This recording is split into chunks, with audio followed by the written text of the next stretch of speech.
Você foi vereador do Rio em quantos mandatos? 4 mandatos. Está vendo? Várias vezes.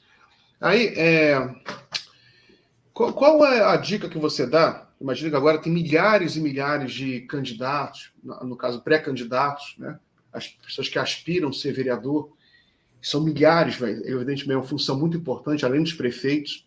Qual é a dica que você dá, se é que tem uma dica, não sei, para fazer uma boa campanha e para ter possibilidade de se eleger? Como você vê? É uma coisa muito particular, cada um é cada um, ou tem alguma coisa geral que você pode orientar aí o pessoal? Eu penso que uma candidatura de vereador, seja ela na capital ou no interior, ela parte de um pressuposto que nós nunca podemos abandonar. O candidato tem que ter uma certa base, né? Se ele não tiver uma base, ele pode ser um candidato de opinião, um candidato outsider, né? Que chega, mas que, na verdade, não vai compreender a dinâmica da cidade. O mais interessante, e eu tenho apostado em candidaturas assim, eu tenho apostado em candidaturas assim e vou ajudar uns companheiros, tanto na cidade do Rio quanto no interior, e a gente vai eleger muitos vereadores no interior e na cidade do Rio de Janeiro, tem essa expectativa, mas um dos critérios, sabe, Miguel, é que as pessoas tenham base, e aí é base territorial, é base temática, né? Que tema que você discute, qual a sua inserção nas comunidades, acho que isso é um ponto fundamental. E depois, alguém que esteja preparado para discutir, no caso da cidade do Rio de Janeiro, discutir uma cidade que tem hoje uma complexidade enorme, seja na questão da segurança, como nós falávamos há pouco, seja na questão também da mobilidade, que é um outro tema que também, de certa forma, se entrelaça com a questão da segurança pública, seja na questão da defesa dos direitos humanos das populações mais vulnerabilizadas. Então, esses temas são temas que a pessoa precisa tê-los muito na pauta, mas na minha leitura, sabe, Miguel, não é algo que, por isso eu falo de base, não é algo que basta falar. O eleitor vai ter que ver na vida pregressa desses candidatos que, de fato, ele tem esse compromisso.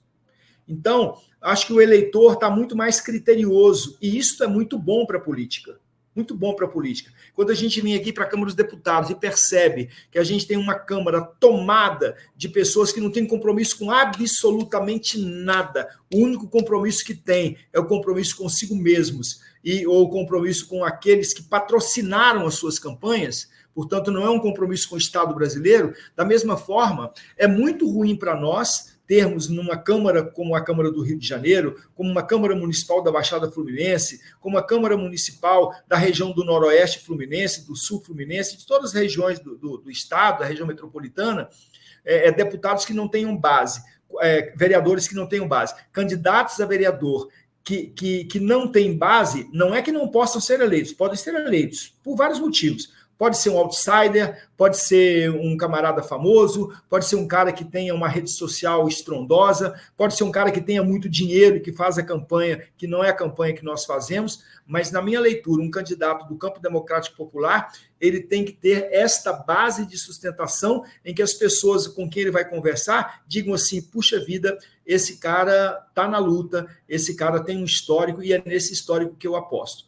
E aí, eu sempre digo também para as pessoas que me procuram, Raimon, quero seu apoio para a minha candidatura de vereador, e a gente vai apoiar algumas candidaturas.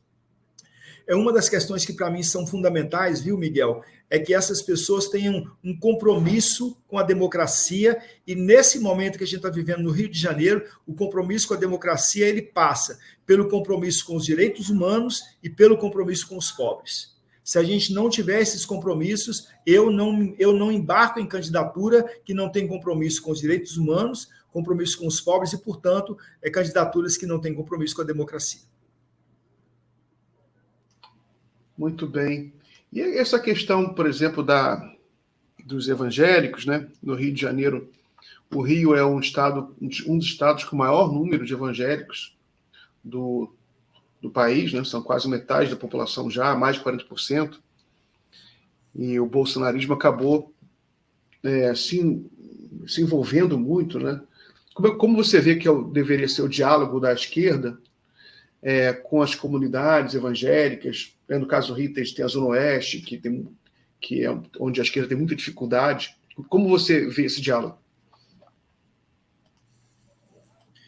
Pois é, Miguel, você sabe que tem uma questão que a gente não pode jamais perder de vista, que é o entendimento de que nada é sem preço, né? No sentido assim, não dá para você embarcar numa tentativa de chamar, né, de dialogar com o mundo evangélico sem fazer algumas pontuações.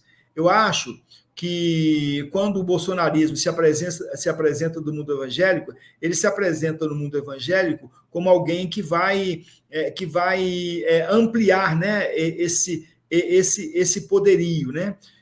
Eu sou daqueles, sabe, por isso eu tenho sempre votação boa e tal, mas eu não sou aqueles caras que estouram, porque eu acho que o voto não pode ser a qualquer preço. Eu acho que sinalizar que esse movimento evangélico, né, que hoje está cooptado por grandes lideranças que de evangélico não tem nada, e aí você pode citar diversos nomes, você pode citar o cara do chapéu, o tal do Valdomiro, você pode citar o Silas Malafaia, pode citar o Edir Macedo.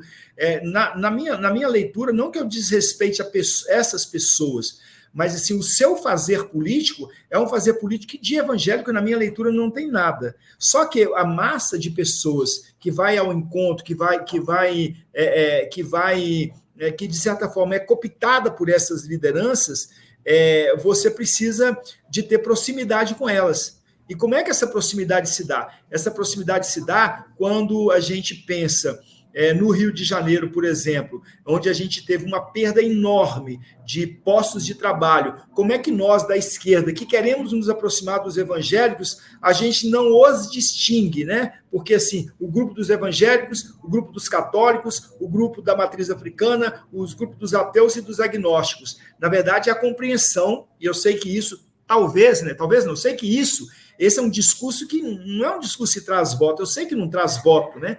Mas, assim, é o discurso que nós não podemos deixar de fazer. A gente precisa de compreender a laicidade do Estado, a gente precisa de compreender que não vale o voto a qualquer preço e que, portanto, tem que ter posicionamento, sendo evangélico, sendo de matriz africana, sendo católico, sendo ateu ou agnóstico, todas as pessoas são chamadas a dialogar conosco. Agora, como a gente tem essas lideranças evangélicas, de modo particular neopentecostais, que, na verdade, iludem, né, uma grande massa de homens e mulheres que os seguem de tampão nos olhos, esse é um trabalho que eu acho que nós só vamos avançar quando, de fato, as políticas públicas chegarem a contento. Quando você diminuir a desigualdade, quando você diminuir a fome, quando você diminuir o desemprego, quando você diminuir o déficit habitacional, quando você, de fato, der mostras de que você não tá na política para negócio, né? Então, eu acho que é isso. Eu, Miguel, para te dizer, eu sou um homem católico, cristão católico, né? Fui padre, né, durante muito tempo, fui frade franciscano,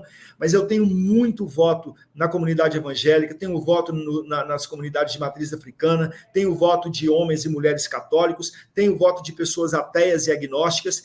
Por quê? Porque eu acho que não que isso dê tanto resultado, né? Tanto resultado eleitoral não dá tanto, né? Não é um caminhão de voto, mas é um voto consciente, é um voto que você dialoga com as pessoas e que, portanto, não importa a sua profissão, não importa a sua crença ou o caminho religioso que você faz ou não faz. Importa que a gente quer construir uma sociedade diferente dessa que está aí. Eu sei que não é uma tarefa fácil, não é mesmo, porque muita gente está iludida com o tampão nos olhos, seguindo pastores que os levam para o abismo, e nós não queremos trazê-los para o nosso lado a qualquer preço, quer trazê-los pelo nosso lado com o convencimento de que, de fato, há uma luta para o direito dos pobres, o direito da democracia e dos direitos humanos. Raimon, um comentário sobre essa sua resposta, eu achei interessante, essa abordagem, que é uma abordagem, digamos, menos populista, digamos assim, né? Mais focada no médio e longo prazo, de construir uma abordagem com os evangélicos, me corrija se eu interpretei errado, mas eu achei interessante, porque talvez seja um erro, e você tenha identificado isso, você olhar para o evangélico ou para o católico como ele é só um evangélico, ele é só um católico, né? O eleitor é um ser complexo, com vários interesses. Eu vejo isso, por exemplo, às vezes na esquerda, o pessoal não entende, como é que o fulano LGBT votou no Bolsonaro, muito LGBT votaram no Bolsonaro, porque as pessoas acham que o LGBT só pensa na bandeira dele. Mas não pensa, ele pensa em outras coisas, e o Bolsonaro atende esses interesses dele. Né? O professor Vanderlei Graham falava sobre isso, sobre esse cruzamento na cabeça do eleitor, né? Essa multiplicidade de interesses. E você vê, por exemplo, que o Lula foi muito bem votado entre evangélicos em alguns locais, em que os interesses regionais, os interesses econômicos se sobrepunham, às vezes, a essa propaganda